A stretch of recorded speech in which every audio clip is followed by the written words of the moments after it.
আসসালামু আলাইকুম প্রিয় বন্ধু শরীর স্নেহভাজন।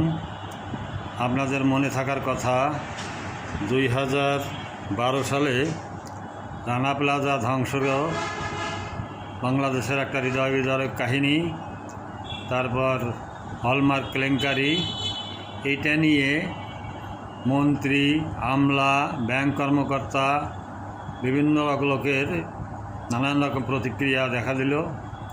তো ওই সময় আমি একটা তাদের যে সংলগ্ন কথাবার্তা এবং আশ্চর্যজনক মন্তব্য শুনে আমার মনে কেমন যেন একটু আঘাত করলো।